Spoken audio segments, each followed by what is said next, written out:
প্রিয় শিক্ষার্থী, নবম ইনস্টিটিউশন ও ডক্টর শহীদুল্লাহ কলেজের অনলাইন ক্লাসে তোমাদের স্বাগত। আমি আজকে নবম শ্রেণী হিসাব বিজ্ঞান পড়াবো। হিসাব বিজ্ঞানের গাণিতিক সমস্যা সমাধান করতে হলে প্রথমেই ডেবিট ক্রেডিট নির্ণয় এটা শিখতে হবে।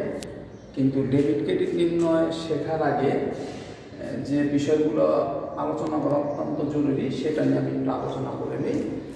ডেবিট ক্রেডিট নির্ণয় করতে হলে প্রথমেই 4টা বিষয় ভালোভাবে জানতে হবে। 1 সম্পদ, 2 দায়, 3 ব্যয়, 4 আয়। ডেবিট ক্রেডিট নির্ণয় করার আগে এই 4টা বিষয় সম্পর্কে তোমার ব্যাপক ধারণা নিতে হবে।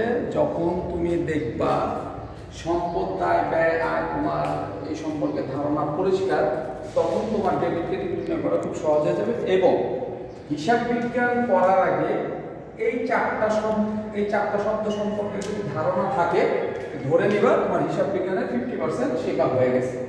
যদি তুমি সম্পদ না চিনো, দায় না চিনো, ব্যয় না চিনো, আয় না চিনো, এই ডেবিট ক্রেডিট নির্ণয় এবং অন্যান্য যে বিষয়গুলো আছে কোনোটাই সমাধান করা সম্ভব হবে না।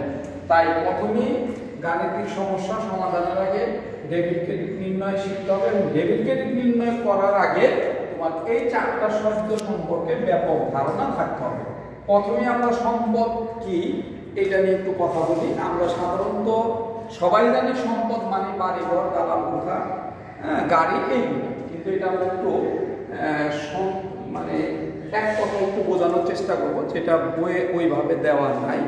আমি আমার মতো করে বলি। ধরো আমাদের প্রতিষ্ঠানে বর্তমানে যা কিছু আছে এবং দীর্ঘদিন থাকবে।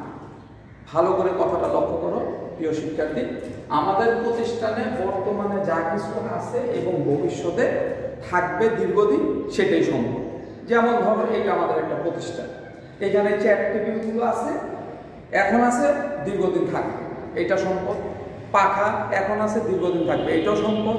দালান কোঠা এখন আছে, দীর্ঘদিন থাকবে, এটাও সম্পদ। সুতরাং যেটা দীর্ঘদিন থাকবে না বা এখনই এটা শেষ হয়ে যাবে, সেটাকে আমরা সম্পদ বলবো না। অর্থাৎ একটা প্রতিষ্ঠানের বর্তমানে যা আছে এবং দীর্ঘদিন সেটা থাকবে, সেটা সম্পদ। এই একটা কথা মনে রাখতে হবে।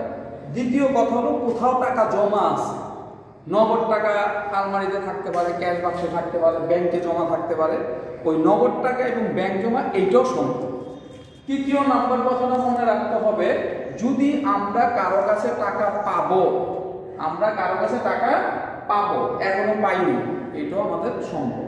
তাহলে সম্পদের সংখ্যাটা এইভাবে আমরা মনে রাখবো যে আমাদের প্রতিষ্ঠানে বর্তমানে যা কিছু আছে এবং ভবিষ্যতে দীর্ঘদিন থাকবে সেটা সম্পদ। যেমন আসবাবপত্র, কম্পিউটার, টেলিভিশন, ফ্রিজ, যা যা আছে, একটা বাসা বাড়িতে যা থাকে প্রতিষ্ঠানে তা যদি থাকে সেটাও সম্পদ। আর কারো কাছে আমরা টাকা পাবো, এই শব্দটা মনে রাখতে হবে, পাবো, এটাও সম্পদ। এবং কোথাও টাকা জমা আছে, এটাও সম্পদ। তাহলে এক কথায় আমরা 3টা কথা নোট করতে পারি সম্পদ সম্পর্কে। প্রথম হলো বর্তমানে আছে এবং দীর্ঘদিন থাকবে,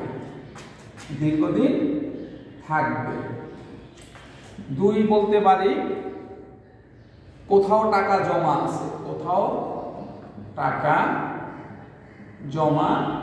আছে, তৃতীয়টা বলতে পারি কারো কাছে বা কারো নিকট টাকা পাবো, এই শব্দটা মনে রাখতে হবে, পাবো। আচ্ছা, এই 3টা কথা মনে রাখলে আমরা বুঝে নিব যে সম্পদ আমরা পরিষ্কার। অর্থাৎ যা আছে ভবিষ্যতে থাকবে, এটাও সম্পদ। কোথাও টাকা জমা আছে, এটাও সম্পদ। কারো নিকট টাকা পাবো, এটাও সম্পদ। যেমন এখানে আমরা বলতে পারি আসবাবপত্র, মেশিন ইত্যাদি। এখানে আমরা বলতে পারি নগদ টাকা, ব্যাংক জমা, এখানে আমরা বলতে পারি দেনা বা প্রাপ্য হিসাব, কারো কাছে টাকা পাবো। তাহলে এই 3টা কথা মনে রাখবে, তুমি যে কোনো সম্পদ চিনতে পারবে। এবার আসি আমরা দায়। দায় বলতে আমরা বুঝি আমাদের নিকট কেউ টাকা পাবে, আমাদের নিকট কেউ টাকা পাবে। তাহলে আমাদের নিকট কেউ টাকা পাবে, আমাদের নিকট কেউ টাকা পাবে, এটাই দায়। তাহলে দায় আমরা কি শিখলাম? যে প্রতিষ্ঠানের কাছে কেউ টাকা পাবে কিন্তু এখনো পরিশোধ করা হয়নি, এই জন্য এটা দায়। যে পর্যন্ত পরিশোধ না করা হবে প্রতিষ্ঠান তাদের কাছে দায়বদ্ধ থাকবে। এটার উদাহরণ আমরা বলতে পারি পাওনাদার, অর্থাৎ আমাদের কাছে টাকা পাবে, পাওনাদার বা পদেয় হিসাবে, পাওনাদার বা পদেয় হিসাবে। তাহলে আমরা এখানে দুইটা শব্দ একটু লক্ষ্য করি, পাবো অর্থাৎ সম্পদ, পাবে অর্থাৎ দায়। তাহলে কোথাও যদি পাবো এই কথাটা লেখা থাকে তাহলে আমরা ধরবো এটা কি সম্পদ, এটা কি সম্পদ, আর কেউ টাকা পাবে এটা দায়। এই দুইটা ক্লিয়ার হলো। তাহলে সম্পদ আর দায় আমরা মনে হয় শিক্ষার্থীরা বুঝতে পারছো যে সম্পদ বলতে আমরা আবারও বলি যে বর্তমানে আমাদের প্রতিষ্ঠানে যা আছে এবং ভবিষ্যতে থাকবে এটাই সম্পদ। কোথাও টাকা জমা আছে এটাও সম্পদ, কারো নিকট টাকা পাবো এটাও সম্পদ। দায় বলতে একটা শব্দে শেষ, যে আমাদের নিকট কেউ টাকা পাবে। আমাদের বলতে বুঝাচ্ছি প্রতিষ্ঠান, প্রতিষ্ঠান, প্রতিষ্ঠান। এই গেল দুটা। এবার আমরা আসি ব্যয়। ব্যয় বলতে বোঝায় কাজের বিনিময়ে, পণ্যের বিনিময়ে, সেবার বিনিময়ে টাকা চলে গেছে বা টাকা চলে যাবে। কাজের বিনিময়ে, পণ্যের বিনিময়ে, আমরা এই শব্দগুলো একটু লিখে দিচ্ছি। কাজের শব্দ, পণ্যের, তারপরে বলতে পারি সেবা, সেবার বিনিময়ে টাকা চলে গেছে বা চলে যাবে, টাকা চলে গেছে বা চলে যাবে এটাই ব্যয়। যেমন টাকা চলে গেছে বা যাবে। যেমন কাজের বিনিময়, কাজের বিনিময় বলতে কি বোঝাচ্ছে? কর্মচারীর বেতন, কর্মচারীর বেতন, কর্মচারীকে কাজ শেষে বেতন দিতে হয়, কাজ শেষে বেতন দিতে হয়। তাহলে কাজের বিনিময়ে কি যাচ্ছে? বেতন যাচ্ছে।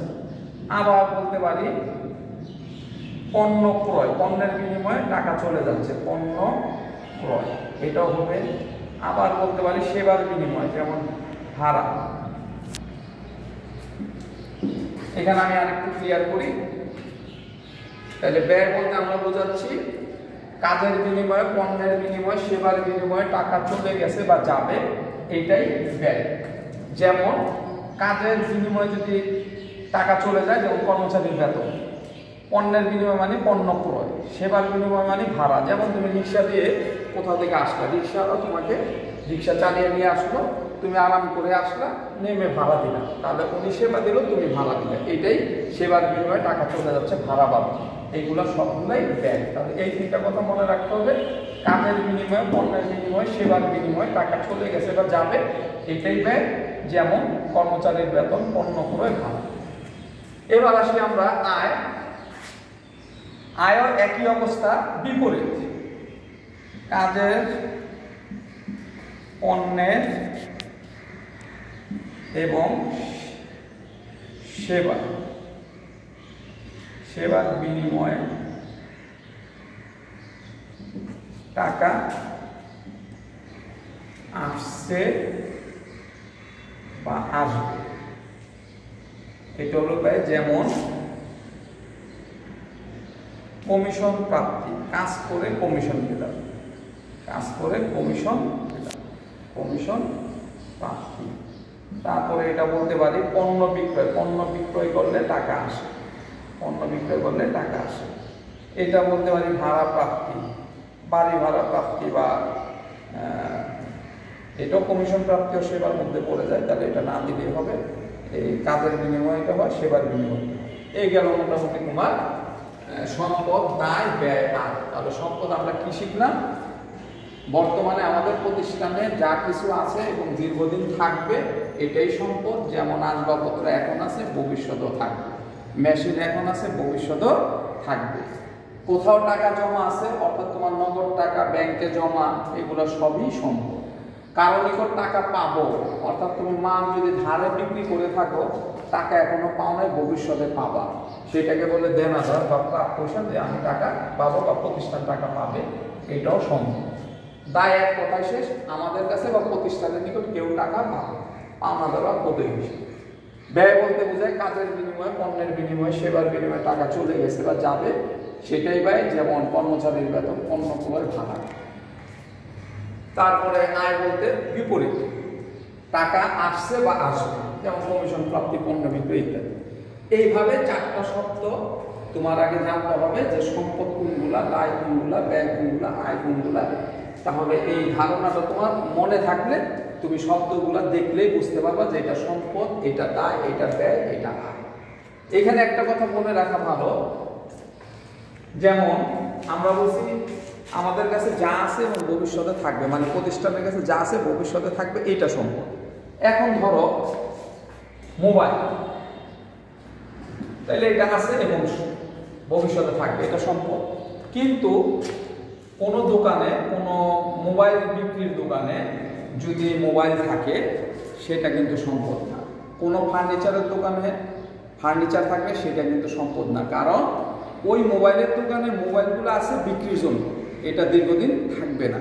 তাহলে তোমার কাছে যেটা থাকবে এবং ভবিষ্যতেও থাকবে, এইটাকে আমরা সম্পদ বলবো। কিন্তু এখন আছে, 2 দিন পর বা ভবিষ্যতে নাও থাকতে পারে। ভবিষ্যৎ না ঠিক 2 দিন পর, 3 দিন পর, বা এক কথা বলতে পারি যে জিনিসটা আমার কাছে আছে কিন্তু আমার কাছে থাকার জন্য না, বিক্রির জন্য, সেটাকে আমরা সম্পদ বলতে পারবো।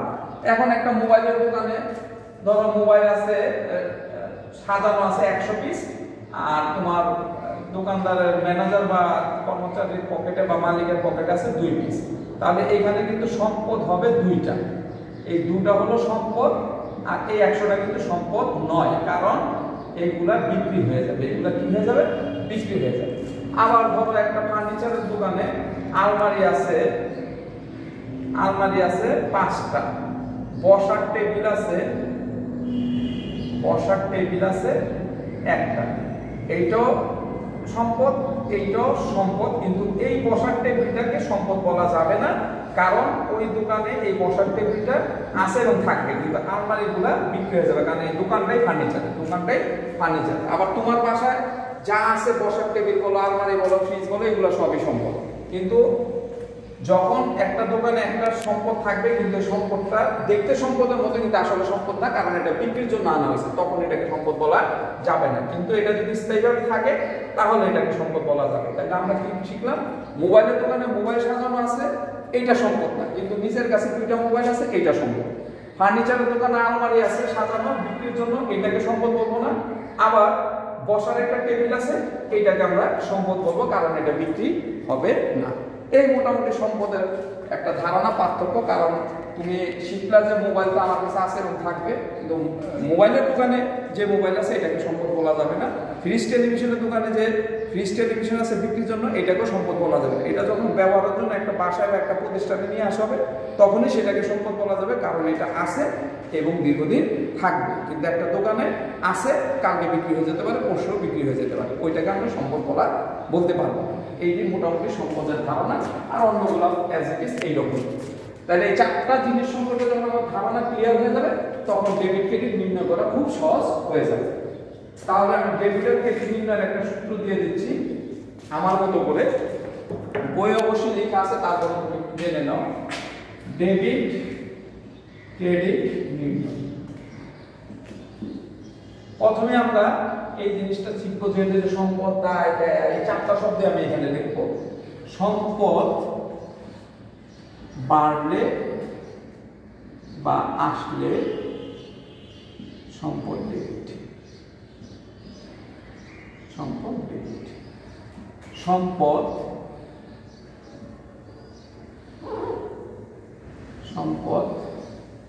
কমলে বা চলে গেলে, এটা আমি আমার ভাষায় লিখলাম।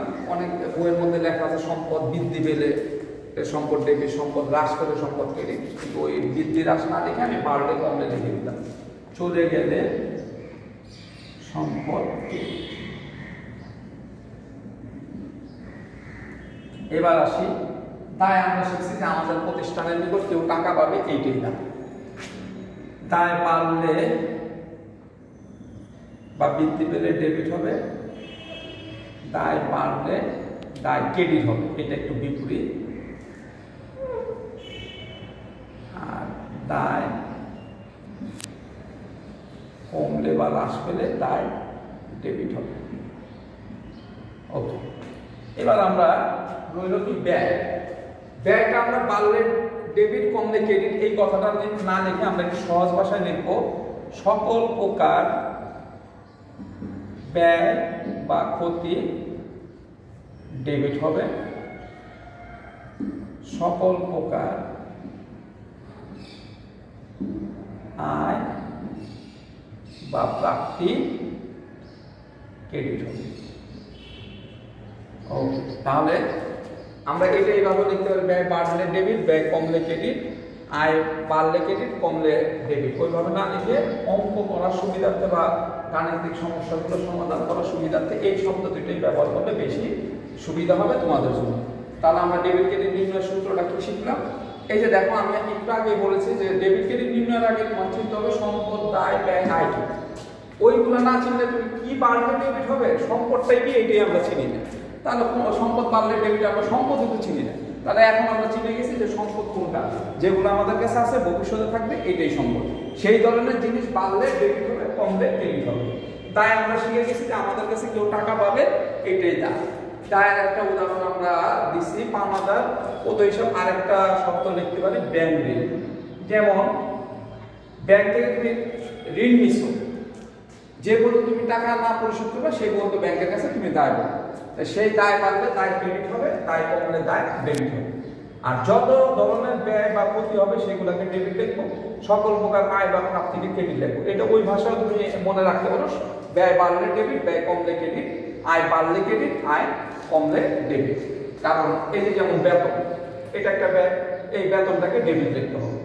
আবার ধরো পণ্য বিক্রয়, এটা একটা আয়টাকে ক্রেডিট লিখতে হবে। মোটামুটি এই কথাগুলো মনে রাখার সূত্রটা মাথায় থাকলে তুমি যে কোনো গাণিতিক সমস্যা সমাধান করতে পারবে। ওই অঙ্কগুলো আমরা পরে যাব। আপাতত এইটুকু বাসায় একটু মনে রাখো, খেয়াল করো, আর ওই ডেবিট ক্রেডিট নির্ণয়ের সূত্রটা ভালো করে বাসায় পড়ো। পরবর্তী ক্লাসে আমি কিছু অঙ্ক দিয়ে ওই পয়েন্টগুলো বোঝানোর চেষ্টা করবো যে কীভাবে সম্পদ বাড়লে ডেবিট হবে, কীভাবে সম্পদ কমলে ক্রেডিট হবে, দায় বাড়লে দায় ক্রেডিট, দায় কমলে দায় ডেবিট, সকল প্রকার ব্যয় করতে ডেবিট, সকল প্রকার আয় প্রাপ্তি ক্রেডিট। ওই অঙ্ক দিয়ে পড়াতে গেলে ওই জিনিসটা আরও ক্লিয়ার হবে। আশা করি প্রিয় শিক্ষার্থী এই সম্পদ, দায়, আয় ব্যয় বা ব্যয় আয় এটা বুঝতে পারছো এবং এটা মাথায় রাখো, তাহলে তোমার ওই অঙ্ক করতে গেলে কোনো সমস্যা হবে না। ধন্যবাদ।